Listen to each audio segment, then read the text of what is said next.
നമസ്കാരം. നമ്മുടെ ഭാരതത്തിൻ്റെ പ്രതിപക്ഷ നേതാവ് രാഹുൽ ഗാന്ധിയുടെ പ്രകടനം കഴിഞ്ഞ 2-3 ദിവസമായി ഭാരതം കാണുകയാണ്. നരവനയുടെ പുസ്തകം ആധാരമാക്കിക്കൊണ്ട് പ്രധാനമന്ത്രി നരേന്ദ്രമോദിക്കും അദ്ദേഹത്തിൻ്റെ സർക്കാരിനുമെതിരെ ആരോപണം ഉന്നയിക്കാൻ അദ്ദേഹം ശ്രമിച്ചത് നമ്മൾ കണ്ടു. അതിനുശേഷം ബഡ്ജറ്റ് ചർച്ചയിൽ പങ്കെടുത്തുകൊണ്ട് അദ്ദേഹം ഗുസ്തിയെക്കുറിച്ചാണ് പറഞ്ഞത്. അതിനുശേഷം പറഞ്ഞത് ഭാരത് മാതാവിനെ BJP സർക്കാർ വിറ്റു തുലച്ചിരിക്കുന്നു എന്നാണ്. അത് അമേരിക്കയുമായി ഒപ്പിടാൻ പോകുന്ന വ്യാപാര കരാറുമായി ബന്ധപ്പെടുത്തിയാണ് ഈ കാര്യങ്ങൾ പറഞ്ഞിരിക്കുന്നത്. അതായത് ഇന്ത്യയെ അമേരിക്കയ്ക്ക് അടിയറവ് വച്ചിരിക്കുന്നു, ഇന്ത്യൻ കർഷകരെ ദ്രോഹിച്ചുകൊണ്ട് അമേരിക്കയുടെ കാർഷിക ഉൽപ്പന്നങ്ങൾ ഇതാ ഇന്ത്യയിലേക്ക് വരാൻ പോകുന്നു എന്നൊക്കെയുള്ള തെറ്റിദ്ധാരണകൾ പരത്താനാണ് ഇന്ത്യയെ സ്വതന്ത്ര വ്യാപാര കരാർ ഒപ്പിട്ടതിൻ്റെ പേരിൽ ഇന്ത്യയെ വിറ്റു തുലച്ചു എന്ന പേരിൽ ഒരു ആരോപണം സർക്കാരിനെതിരെ ഉന്നയിക്കുന്നത്. ഇങ്ങനെ ആരോപണങ്ങൾ ഉന്നയിക്കുക, അവിടെ നിന്ന് മുങ്ങുക, ഇതാണ് കഴിഞ്ഞ കുറേ നാളുകളായി ഈ രാഹുൽ ഗാന്ധി ചെയ്തുകൊണ്ടിരുന്നത്. ഈ ആരോപണങ്ങൾക്കെല്ലാം വളരെ കൃത്യമായ മറുപടി ഭരണപക്ഷത്തു നിന്നും കിട്ടിക്കൊണ്ടുമിരുന്നു.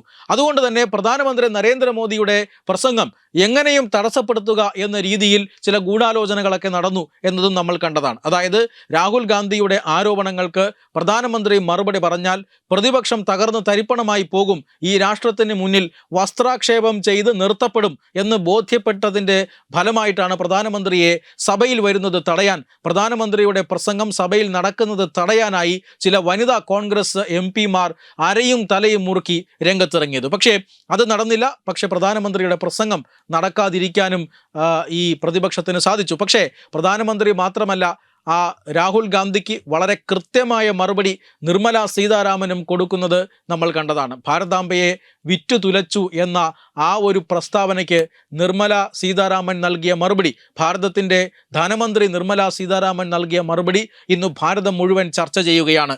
അതായത് അമേരിക്കയുമായി ഉണ്ടാക്കിയ വളരെയധികം ചർച്ചകളിലൂടെ വളരെയധികം വാദപ്രതിവാദങ്ങൾക്ക് ശേഷം ഉണ്ടാക്കിയെടുത്ത കരാറിനെ വിമർശിക്കുന്നവർ 2013 ചെയ്തതെന്താണ് എന്ന് ഈ രാജ്യം അറിയണം എന്നാണ് നിർമ്മല സീതാരാമൻ പാർലമെൻറ്റിൽ നിന്ന് ഉറക്കെ വിളിച്ചു പറഞ്ഞത്. അതായത് 2013 WTO, അതായത് വേൾഡ് ട്രേഡ് ഓർഗനൈസേഷനിൽ പോയി ബാലിയിൽ നടന്ന വേൾഡ് ട്രേഡ് ഓർഗനൈസേഷൻ്റെ മീറ്റിങ്ങിലാണ്, അന്ന് ഭരിക്കുന്നത് UPA സർക്കാരാണ്, അവിടെ പോയി ഇന്ത്യയുടെ താല്പര്യം എത്രമാത്രം ഗുരുതരമായിട്ടാണ് അടിയറവ് വച്ചത് എന്ന് നിർമ്മല സീതാരാമൻ ഇന്നലെ ജനങ്ങളോട് പറഞ്ഞു. അതായത് ഒരു കാരണവശാലും കർഷകരിൽ നിന്നും സർക്കാർ ധാന്യങ്ങൾ സംഭരിക്കാൻ പാടില്ല, അതോടൊപ്പം തന്നെ പൊതുവിതരണവും നടത്താൻ കഴിയില്ല, ഈ റേഷനിങ് സംവിധാനമൊക്കെ നിർത്തിയിട്ടുള്ള സാമ്പത്തിക പരിഷ്കരണം കൊണ്ടുവരണം എന്നാണ് ഈ കരാറിൽ ഉള്ളത്. ആ കരാർ അതുപോലെ തന്നെ സമ്മതിച്ച് എഴുതി ഒപ്പിട്ട് കൊടുത്തതിന് ശേഷമാണ് കോൺഗ്രസിൻ്റെ പ്രതിനിധി ഇന്ത്യയിലേക്ക് തിരിച്ചു വന്നത്.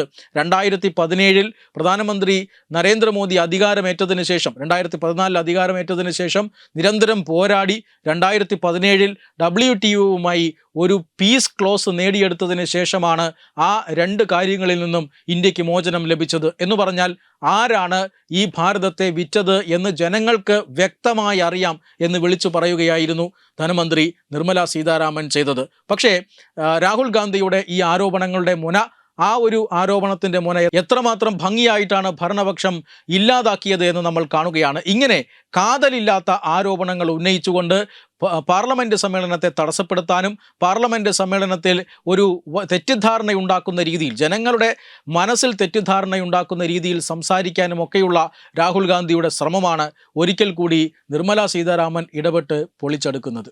വെബ് ഡെസ്ക് തത്തുമൈ news. Brought you by Kerala AIDS control society. HIV/AIDS സംബന്ധമായ സംശയങ്ങൾക്ക് 1097 എന്ന 24 മണിക്കൂറും പ്രവർത്തിക്കുന്ന ടോൾ ഫ്രീ നമ്പറിലേക്ക് വിളിക്കുക. വാട്സാപ്പിലും ഫേസ്ബുക്കിലും ഒക്കെ സ്റ്റാറ്റസ് അപ്ഡേറ്റ് ചെയ്യാറുണ്ടല്ലോ. HIV സ്റ്റാറ്റസോ HIV പിടിപെടാനുള്ള സാഹചര്യങ്ങളിൽ കൂടി അറിഞ്ഞോ അറിയാതെയോ കടന്നു പോയിട്ടുണ്ടാവാം. എന്ത് തന്നെയായാലും മുൻകൂട്ടി പരിശോധിച്ച് HIV സ്റ്റാറ്റസ് അറിയൂ. സൗജന്യ HIV പരിശോധനയും കൗൺസിലിങ്ങും ആരോഗ്യ കേന്ദ്രങ്ങളിൽ പ്രവർത്തിക്കുന്ന ICTC അഥവാ ജ്യോതിസ് കേന്ദ്രങ്ങളെ സമീപിക്കുക. നിങ്ങളുടെ സ്റ്റാറ്റസ് എന്തായാലും വിവരങ്ങൾ രഹസ്യമായി സൂക്ഷിക്കുന്നതായിരിക്കും.